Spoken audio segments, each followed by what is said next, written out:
Hello friends, आज की video में हम बात करने वाले हैं DSSB 2023 की अपकमिंग वैकेंसी के बारे में और उसके हम लोग डिटेल सिलेबस के बारे में आज हम लोग डिस्कस करेंगे और आपके एग्जाम में कौन से टॉपिक प्रत्येक सब्जेक्ट में इंपॉर्टेंट होने वाले हैं उसके बारे में मैं आज बात करूंगा।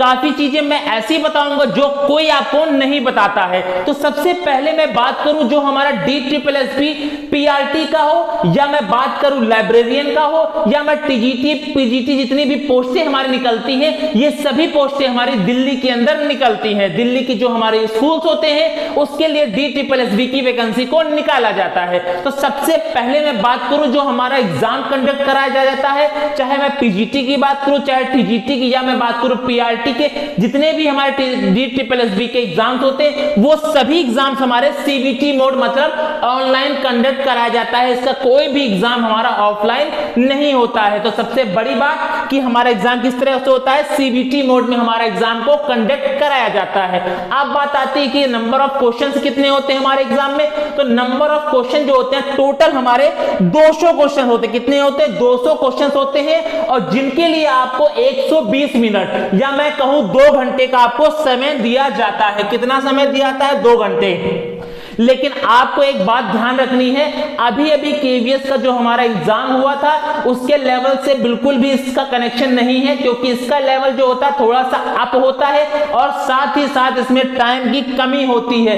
2 घंटे का समय दिया जाता है और हमारे पास 200 क्वेश्चन मतलब 120 मिनट में आपको 200 क्वेश्चन को अटेम्प्ट करना है। साथ ही साथ 2 बातें और मोस्ट इंपॉर्टेंट ये हो जाती हैं कि इसमें हमारी नेगेटिव मार्किंग भी है। KVS में हमारी नेगेटिव मार्किंग नहीं थी, लेकिन इसमें हमारी नेगेटिव मार्किंग है 1/4 मतलब 0.25 मार्क्स हमारी निगेटिव मार्किंग है। अगर आप 4 क्वेश्चंस को गलत करते हैं तो आपका सही 1 नंबर को डिडक्ट कर लिया जाएगा। तो पहली बात इसमें निगेटिव मार्किंग है। दूसरी बात इस वाले एग्जाम में DSSB में हमारे टाइम की कमी होती है। 120 मिनट में हमको 200 क्वेश्चंस को अटेम्प्ट करना होता है। साथ ही साथ इसमें हमारे 2 पार्ट्स होते हैं। एक पार्ट ए जो हमारा होता है उसमें हमारे 5 सब्जेक्ट पूछे जाते हैं। ये 5 सब्जेक्ट हमारे पूछे जाते हैं पार्ट ए में। और पार्ट बी, अगर मैं PRT की बात करूं तो पार्ट बी में हमसे पूछा जाता है पेडागोजी, जो हमारे 100 नंबर का क्वेश्चन होता है। अगर मैं PGT TGT बाकी अदर कोर्स की बात करूं उसमें सब्जेक्ट स्पेसिफिक पूछा जाता है। अगर आपने साइंस से भरा तो साइंस पूछी जाएगी, केमिस्ट्री से तो केमिस्ट्री पूछी जाएगी।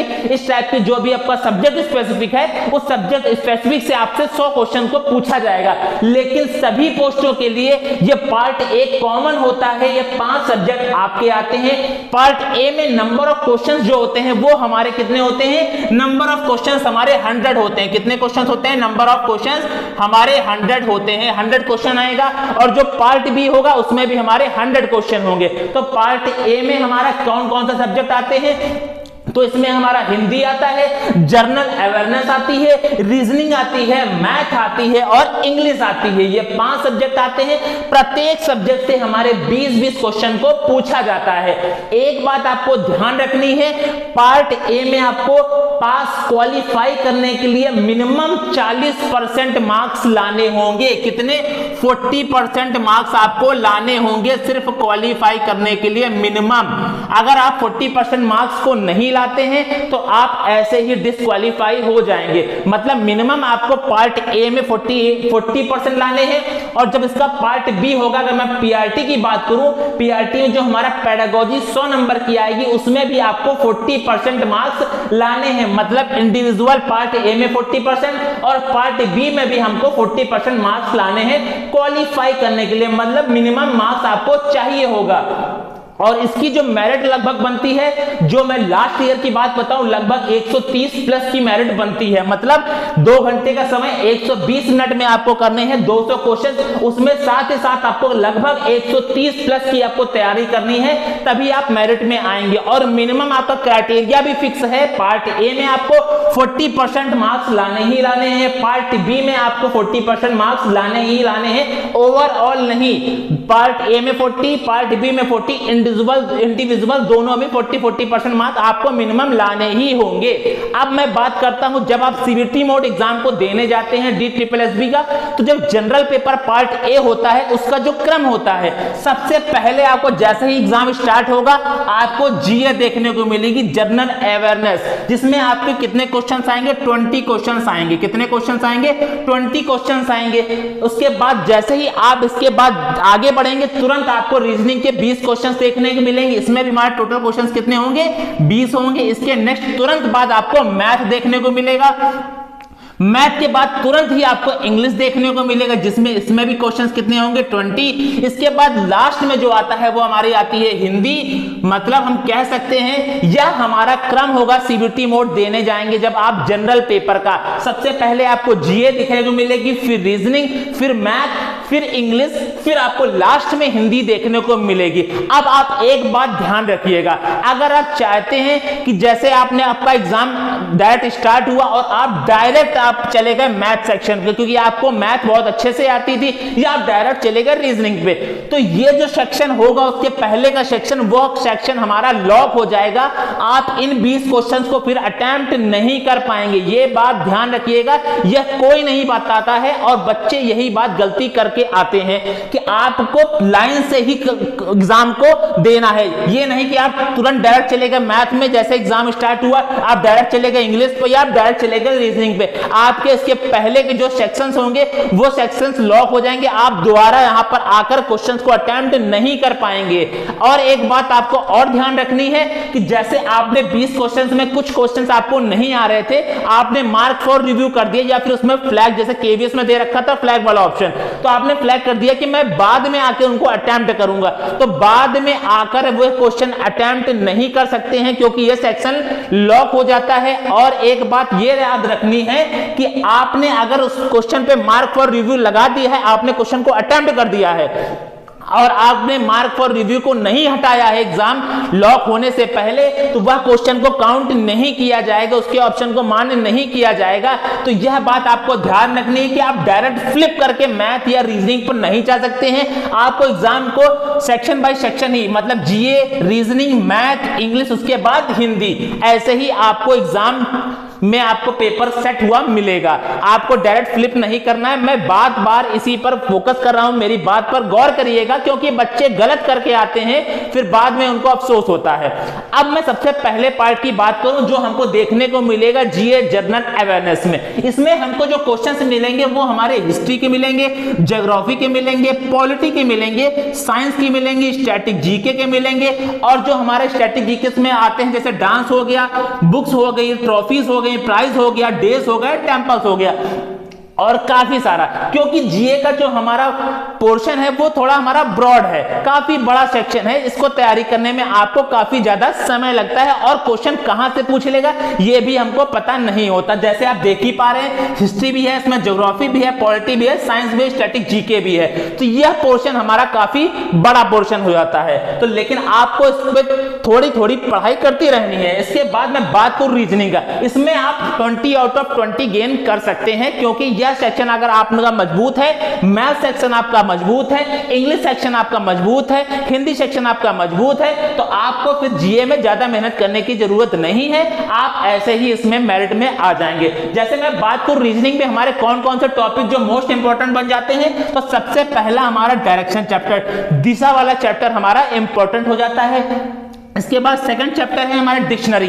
इसमें इसके क्वेश्चंस क्या आते हैं, जैसे 4 से 5 आपको वर्ड्स दे रखेगा, आपको कह देगा इसको डिक्शनरी या शब्दकोश के अनुसार इनको अरेंज करिए, जैसा कि हमको डिक्शनरी में अरेंज हुआ मिलता है, आपको उसको सेट करना होगा। उसके बाद आता है हमारा डाइस, जिसे हम लोग कहते हैं पासा। इसके बाद आता है सिलोगिज्म। सिलोगिज्म जैसे कि हमारे क्वेश्चंस होते हैं ए all A are B and B are not C, some B's are A, इस टाइप के जो हमारे क्वेश्चंस होते हैं वो ये क्वेश्चंस हमारे सिलोगिज्म के कहलाते हैं। अब वेन डायग्राम के भी क्वेश्चंस हमारे आते हैं DSSB में, और मिसिंग नंबर, चाहे वो अल्फाबेटिकल वाला हो या नंबर वाला हो, वह क्वेश्चन आपको जरूर देखने को मिलेगा। उसके बाद मैं बात करूं ऑड वन आउट की, मतलब 4 आपको दे रखे होंगे, उसमें से आपको कोई एक भिन्न पहचानना होगा। तो इसके बाद मैं बात करूं एनालॉगी की। एनालॉगी का क्वेश्चन जैसे कि बढ़ई लकड़ी, मोची क्या बनाता है, जैसे बढ़ई लकड़ी का काम करता है तो मोची किसका काम करता है, इस टाइप के जो क्वेश्चंस होते हैं वो हमारे एनालॉजी के होते हैं। और लास्ट में हमारा non verbal reasoning. Non verbal reasoning हमारी क्या होती है, नॉन वर्बल रीजनिंग हमारी वो होती है जैसे कि पेपर फोल्डिंग, आपको पेपर फोल्डिंग करके उसके बाद कटिंग करके जो दिखाया था कि हम उस पेपर को ओपन करते हैं तो किस टाइप की हमारी डिजाइन देखने को मिलेगी। और दूसरा पार्ट आता है, मतलब हमारा नॉन वर्बल रीजनिंग में ही हमारा आता है मिरर इमेज, वाटर इमेज आता है, number of counting of figure. ये जितने भी टॉपिक्स आते हैं वो हमारे नॉन वर्बल रीजनिंग के टॉपिक्स हैं। ये भी क्वेश्चन हमारे पूछे जाते हैं रीजनिंग के अंदर। कुछ ये टॉपिक आपके लिए मोस्ट इंपॉर्टेंट टॉपिक है और आप इससे एक्स्ट्रा भी टॉपिक अगर आप पढ़ना चाहते हैं, आपके पास समय है तो आप जरूर तैयार कर लीजिए। लेकिन यह मैंने प्रीवियस ईयर क्वेश्चन के अकॉर्डिंग टॉपिक्स को निकाला है जो आपके एग्जाम में आपको पढ़ के ही जाना है। इसके बाद मैं बात करूं मैथ की खरीद की, तो सबसे पहले आपको यह दिमाग से हटा देना है कि केवीएस में जो लेवल आया था वो लेवल मैथ का अब नहीं आने वाला है। बहुत ही बेसिक लेवल था, उसमें तो कुछ इस टाइप के क्वेश्चंस पूछे ही नहीं गए थे, बहुत ही बेसिक लेवल था। लेकिन DSSB का जो एग्जाम होगा, चाहे मैं पीआरटी की बात करूं चाहे मैं अदर पोस्ट की बात करूं, सब में हमारा लेवल थोड़ा हाई होगा और इन टॉपिक से भी क्वेश्चन हमको देखने को मिलेंगे। और इन टॉपिक से क्वेश्चन आए हुए हैं, फिर से क्वेश्चन आएगा, क्योंकि हमारा सिलेबस ना ही चेंज हुआ है अभी तक, ना ही ऐसी कोई सूचना प्राप्त हुई है। तो सबसे पहले मैं बात करूं, परसेंटेज प्रतिशतता आएगी, प्रॉफिट लॉस आ सकता है, SICI आ सकता है, रेशियो प्रोपोर्शन आ सकता है, time and work, mensuration, number system, DI data interpretation, speed and distance. यह टॉपिक मैथ के मोस्ट इंपॉर्टेंट टॉपिक है। अगर आपने इनकी तैयारी कर ली तो आपके 20 आउट ऑफ 20 कहीं नहीं गए। ये आप दिमाग से हटा दीजिएगा, बेसिक लेवल नहीं आएगा जो केवीएस में आया था। इसलिए आपको इन टॉपिक्स को जरूर अभी से तैयारी करनी है और आपको एग्जाम में इनको 20 आउट ऑफ 20 अटेम्प्ट करके आना है, जो कि आपके सही हो। उसके बाद मैं बात करूं इंग्लिश की, तो इंग्लिश में हमारे आपको ध्यान रखना है, इंग्लिश सेक्शन हुआ और हमारा जो लास्ट सेक्शन आएगा